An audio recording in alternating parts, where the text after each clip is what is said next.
Open the hood.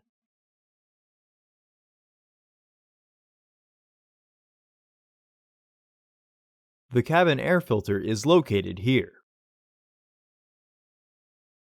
Remove the access panel.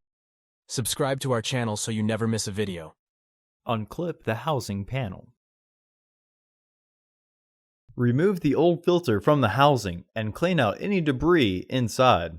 Insert your new filter into the housing, with its airflow indicating arrow pointing up. For more information, check the description below the video.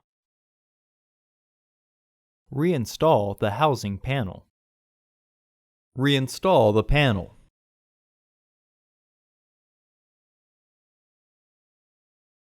Close the hood.